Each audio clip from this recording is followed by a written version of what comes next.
کھانے کے لیے ناچار ہو جاؤ، اور بہت سے لوگ بے سمجھے بوجھے اپنے نفس کی خواہشوں سے لوگوں کو بہکا رہے ہیں۔ کچھ شک نہیں کہ ایسے لوگوں کو جو خدا کی مقرر کی ہوئی حد سے باہر نکل جاتے ہیں تمہارا پروردگار خوب جانتا ہے۔ اور ظاہری اور پوشیدہ ہر طرح کا گناہ ترک کر دو۔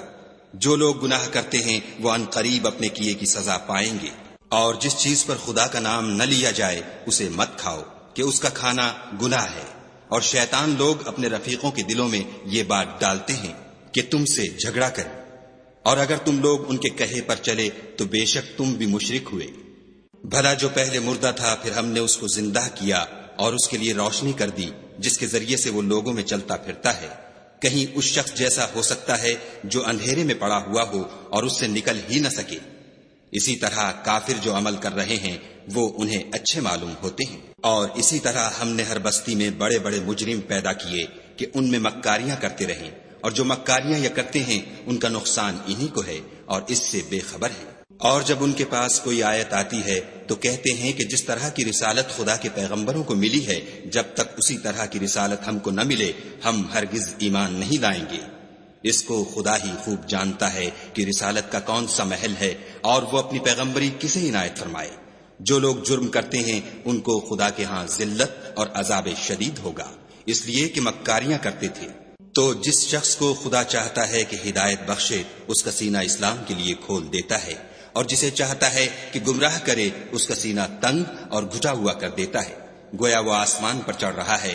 اس طرح خدا ان لوگوں پر جو ایمان نہیں لاتے عذاب بھیجتا ہے۔ اور یہی تمہارے پروردگار کا سیدھا رستہ ہے۔ جو لوگ غور کرنے والے ہیں ان کے لیے ہم نے اپنی آیتیں کھول کھول کر بیان کر دی ہیں۔ ان کے لیے ان کے اعمال کے صلے میں پروردگار کے ہاں سلامتی کا گھر ہے، اور وہی ان کا دوست دار ہے۔ اور جس دن وہ سب جن و انس کو جمع کرے گا اور فرمائے گا کہ اے گروہ جنات، تم نے انسانوں سے بہت فائدے حاصل کیے، تو جو انسانوں میں ان کے دوست دار ہوں گے وہ کہیں گے کہ پروردگار ہم ایک دوسرے سے فائدہ حاصل کرتے رہے، اور آخر اس وقت کو پہنچ گئے جو تو نے ہمارے لیے مقرر کیا تھا۔ خدا فرمائے گا اب تمہارا ٹھکانہ دوزخ ہے، ہمیشہ اس میں جلتے رہو گے، مگر جو خدا چاہے، بے شک تمہارا پروردگار دانا اور خبردار ہے۔ اور اسی طرح ہم ظالموں کو ان کے اعمال کے سبب جو وہ کرتے تھے ایک دوسرے پر مسلط کر دیتے ہیں۔ اے جنوں اور انسانوں کی جماعت، کیا تمہارے پاس تمہیں میں سے پیغمبر نہیں آتے رہے جو میری آیتیں تم کو پڑھ پڑھ کر سناتے اور اس دن کے سامنے موجود ہونے سے ڈراتے تھے؟ وہ کہیں گے کہ پروردگار ہمیں اپنے گناہوں کا اقرار ہے۔ ان لوگوں کو دنیا کی زندگی نے دھوکے میں ڈال رکھا تھا اور اب خود اپنے اوپر گواہی دی کہ کفر کرتے تھے۔ اے محمد صلی اللہ علیہ وآلہ وسلم، یہ جو پیغمبر آتے رہے اور کتابیں نازل ہوتی رہیں تو اس لیے کہ تمہارا پروردگار ایسا نہیں کہ بستیوں کو ظلم سے ہلاک کر دے اور وہاں کے رہنے والوں کو کچھ بھی خبر نہ ہو، اور سب لوگوں کے بلحاظ اعمال درج مقرر ہیں، اور جو کام یہ لوگ کرتے ہیں خدا ان سے بے خبر نہیں۔ اور تمہارا پروردگار بے پرواہ اور صاحب رحمت ہے، اگر چاہے تو اے بندو تمہیں نابود کر دے اور تمہارے بعد جن لوگوں کو چاہے تمہارا جانشین بنا دے، جیسا تم کو بھی دوسرے لوگوں کی نسل سے پیدا کیا ہے۔ کچھ شک نہیں کہ جو وعدہ تم سے کیا جاتا ہے وہ وقوع میں آنے والا ہے، اور تم خدا کو مغلوب نہیں کر سکتے۔ کہہ دو کہ لوگو تم اپنی جگہ عمل کیے جاؤ، میں اپنی جگہ عمل کیے جاتا ہوں، ان قریب تم کو معلوم ہو جائے گا کہ آخرت میں بہشت کس کا گھر ہوگا۔ کچھ شک نہیں کہ مشرک نجات نہیں پانے کے۔ اور یہ لوگ خدا ہی کی پیدا کی ہوئی چیزوں یعنی کھیتی اور چوپایوں میں خدا کا بھی ایک حصہ مقرر کرتے ہیں، اور اپنے خیال باطل سے کہتے ہیں کہ یہ حصہ تو خدا کا اور یہ ہمارے شریکوں یعنی بتوں کا، تو جو حصہ ان کے شریکوں کا ہوتا ہے وہ تو خدا کی طرف نہیں جا سکتا، اور جو حصہ خدا کا ہوتا ہے وہ ان کے شریکوں کی طرف جا سکتا ہے۔ یہ کیسا برا انصاف ہے۔ اسی طرح بہت سے مشرکوں کو ان کے شریکوں نے ان کے بچوں کو جان سے مار ڈالنا اچھا کر دکھایا ہے تاکہ انہیں ہلاکت میں ڈال دیں اور ان کے دین کو ان پر خلط ملط کر دیں، اور اگر خدا چاہتا تو وہ ایسا نہ کرتے، تو ان کو چھوڑ دو کہ وہ جانے اور ان کا جھوٹ۔ اور اپنے خیال سے یہ بھی کہتے ہیں کہ یہ چارپائے اور کھیتی منع ہے، اسے اس شخص کے سوا جسے ہم چاہیں کوئی نہ کھائے، اور بعض چارپائے ایسے ہیں کہ ان کی پیٹھ پر چڑھنا منع کر دیا گیا ہے، اور بعض مویشی ایسے ہیں جن پر ذبح کرتے وقت خدا کا نام نہیں لیتے۔ سب خدا پر جھوٹ ہے، وہ عنقریب ان کو ان کے جھوٹ کا بدلہ دے گا۔ اور یہ بھی کہتے ہیں کہ جو بچہ ان چارپایوں کے پیٹ میں ہے وہ خاص ہمارے مردوں کے لیے ہے، اور ہماری عورتوں کو اس کا کھانا حرام ہے، اور اگر وہ بچہ مرا ہوا ہو تو سب اس میں شریک ہیں، یعنی اسے مرد اور عورتیں سب کھائیں۔ ان قریب خدا ان کو ان کے ڈھکوسلوں کی سزا دے گا، بے شک وہ حکمت والا خبردار ہے۔ جن لوگوں نے اپنی اولاد کو بے وقوفی سے، بے سمجھی سے قتل کیا اور خدا پر افطرا کر کے اس کی عطا فرمائی ہوئی روزی کو حرام ٹھہرایا، وہ گھاٹے میں پڑ گئے۔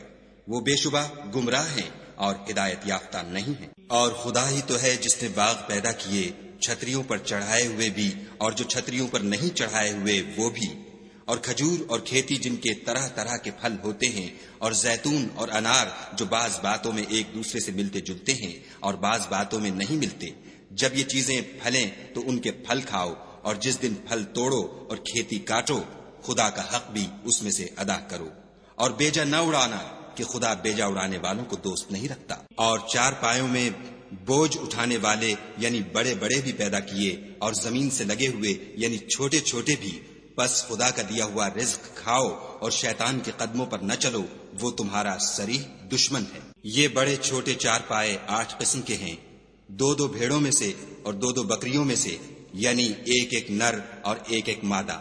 اے پیغمبر، ان سے پوچھو کہ خدا نے دونوں کے نروں کو حرام کیا ہے یا دونوں کی مادینوں کو، یا جو بچہ مادینوں کے پیٹ میں لپٹ رہا ہو اسے؟ اگر سچے ہو تو مجھے سند سے بتاؤ۔ اور 2 اونٹوں میں سے اور 2 گایوں میں سے، ان کے بارے میں بھی ان سے پوچھو کہ خدا نے دونوں کے نروں کو حرام کیا ہے یا دونوں کی مادینوں کو، یا جو بچہ مادینوں کے پیٹ میں لپٹ رہا ہو اس کو؟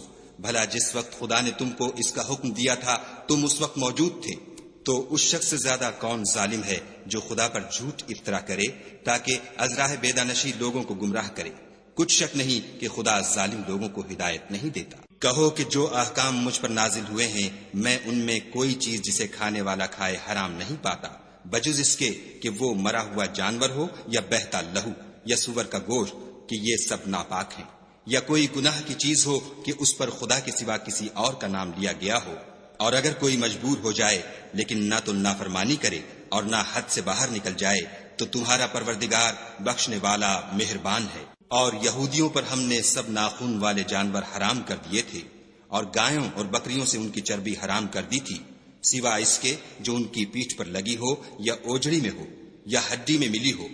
یہ سزا ہم نے ان کو ان کی شرارت کے سبب دی تھی، اور ہم تو سچ کہنے والے ہیں۔ اور اگر یہ لوگ تمہاری تکذیب کریں تو کہہ دو تمہارا پروردگار صاحب رحمت وسیع ہے، مگر اس کا عذاب گناہگار لوگوں سے نہیں ٹلے گا۔ جو لوگ شرک کرتے ہیں وہ کہیں گے کہ اگر خدا چاہتا تو ہم شرک نہ کرتے، اور نہ ہمارے باپ دادا شرک کرتے، اور نہ ہم کسی چیز کو حرام ٹھہراتے۔ اسی طرح ان لوگوں نے تکذیب کی تھی جو ان سے پہلے تھے، یہاں تک کہ ہمارے عذاب کا مزہ چکھ کر رہے۔ کہہ دو کیا تمہارے پاس کوئی سند ہے؟ اگر ہے تو اسے ہمارے سامنے نکالو۔ تم محض خیال کے پیچھے چلتے اور اٹکل کے تیر چلاتے ہو۔ کہہ دو کہ خدا ہی کی حجت غالب ہے، اگر وہ چاہتا تو تم سب کو ہدایت دے دیتا۔ کہو کہ اپنے گواہوں کو لاؤ جو بتائیں کہ خدا نے یہ چیزیں حرام کی ہیں، پھر اگر وہ آ کر گواہی دیں تو تم ان کے ساتھ گواہی نہ دینا اور نہ ان کی خواہشوں کی پیروی کرنا جو ہماری آیتوں کو جھٹلاتے ہیں اور جو آخرت پر ایمان نہیں لاتے اور بتوں کو اپنے پروردگار کے برابر ٹھہراتے ہیں۔ کہو کہ لوگو آؤ میں تمہیں وہ چیزیں پڑھ کر سناؤں جو تمہارے پروردگار نے تم پر حرام کر دی ہیں۔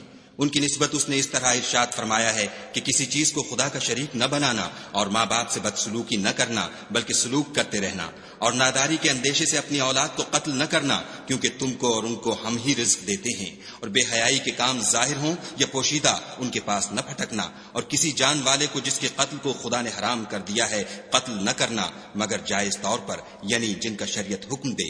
ان باتوں کی وہ تمہیں تاکید کرتا ہے تاکہ تم سمجھو۔ اور یتیم کے مال کے پاس بھی نہ جانا مگر ایسے طریق سے کہ بہت ہی پسندیدہ ہو، یہاں تک کہ وہ جوانی کو پہنچ جائے، اور ماپ اور تول انصاف کے ساتھ پوری کیا کرو۔ ہم کسی کو تکلیف نہیں دیتے مگر اس کی طاقت کے مطابق، اور جب کسی کی نسبت کوئی بات کہو تو انصاف سے کہو، گو وہ تمہارا رشتہ دار ہی ہو، اور خدا کے عہد کو پورا کرو۔ ان باتوں کا خدا تمہیں حکم دیتا ہے تاکہ تم نصیحت قبول کرو۔ اور یہ کہ میرا سیدھا رستہ یہی ہے تو تم اسی پر چلنا، اور رستوں پر نہ چلنا کہ ان پر چل کر خدا کے رستے سے الگ ہو جاؤ گے۔ ان باتوں کا خدا تمہیں حکم دیتا ہے تاکہ تم پرہیزگار بنو۔ ہاں پھر سن لو کہ ہم نے موسیٰ کو کتاب عنایت کی تھی تاکہ ان لوگوں پر جو نیکوکار ہیں نعمت پوری کر دیں، اور اس میں ہر چیز کا بیان ہے اور ہدایت ہے اور رحمت ہے تاکہ ان کی امت کے لوگ اپنے پروردگار کے روبرو حاضر ہونے کا یقین کریں۔ اور اے کفر کرنے والو، یہ کتاب بھی ہم ہی نے اتاری ہے برکت والی، تو اس کی پیروی کرو اور خدا سے ڈرو تاکہ تم پر مہربانی کی جائے۔ اور اس لیے اتاری ہے کہ تم یوں نہ کہو کہ ہم سے پہلے 2 ہی گروہوں پر کتابیں اتری ہیں اور ہم ان کے پڑھنے سے معذور اور بے خبر تھے، یا یہ نہ کہو کہ اگر ہم پر بھی کتاب نازل ہوتی تو ہم ان لوگوں کی نسبت کہیں سیدھے رستے پر ہوتے، سو تمہارے پاس تمہارے پروردگار کی طرف سے دلیل اور ہدایت اور رحمت آ گئی ہے۔ تو اس سے بڑھ کر ظالم کون ہوگا جو خدا کی آیتوں کی تکذیب کرے اور ان سے لوگوں کو پھیرے؟ جو لوگ ہماری آیتوں سے پھیرتے ہیں، اس پھیرنے کے سبب ہم ان کو برے عذاب کی سزا دیں گے۔ یہ اس کے سوا اور کس بات کے منتظر ہیں کہ ان کے پاس فرشتے آئیں یا خود تمہارا پروردگار آئے یا تمہارے پروردگار کی کچھ نشانیاں آئیں، مگر جس روز تمہارے پروردگار کی نشانیاں آ جائیں گی تو جو شخص پہلے ایمان نہیں لایا ہوگا اس وقت اسے ایمان لانا کچھ فائدہ نہیں دے گا، یا اپنے ایمان کی حالت میں نیک عمل نہیں کیے ہوں گے تو گناہوں سے توبہ کرنا مفید نہ ہوگا۔ اے پیغمبر، ان سے کہہ دو کہ تم بھی انتظار کرو، ہم بھی انتظار کرتے ہیں۔ جن لوگوں نے اپنے دین میں بہت سے رستے نکالے اور کئی کئی فرقے ہو گئے، ان سے تم کو کچھ کام نہیں، ان کا کام خدا کے حوالے، پھر جو کچھ وہ کرتے رہے ہیں وہ ان کو سب بتائے گا۔ جو کوئی خدا کے حضور نیکی لے کر آئے گا اس کو ویسی ہی 10 نیکیاں ملیں گی، اور جو برائی لائے گا اسے سزا ویسی ہی ملے گی، اور ان پر ظلم نہیں کیا جائے گا۔ کہہ دو کہ مجھے میرے پروردگار نے سیدھا رستہ دکھا دیا ہے، یعنی دین صحیح، مذہب ابراہیم کا جو ایک خدا ہی کی طرف کے تھے اور مشرکوں میں سے نہ تھے۔ یہ بھی کہہ دو کہ میری نماز اور میری عبادت اور میرا جینا اور میرا مرنا سب خدائے رب العالمین ہی کے لیے ہے، جس کا کوئی شریک نہیں، اور مجھ کو اسی بات کا حکم ملا ہے اور میں سب سے اول فرما بردار ہوں۔ کہو کیا میں خدا کے سوا اور پروردگار تلاش کروں، اور وہی تو ہر چیز کا مالک ہے، اور جو کوئی برا کام کرتا ہے تو اس کا ضرر اسی کو ہوتا ہے، اور کوئی شخص کسی کے گناہ کا بوجھ نہیں اٹھائے گا۔ پھر تم سب کو اپنے پروردگار کی طرف لوٹ کر جانا ہے، تو جن جن باتوں میں تم اختلاف کیا کرتے تھے وہ تم کو بتائے گا۔ اور وہی تو ہے جس نے زمین میں تم کو اپنا نائب بنایا اور ایک کے دوسرے پر درجے بلند کیے، تاکہ جو کچھ اس نے تمہیں بخشا ہے اس میں تمہاری آزمائش کرے۔ بے شک تمہارا پروردگار جلد عذاب دینے والا ہے، اور بے شک وہ بخشنے والا مہربان بھی ہے۔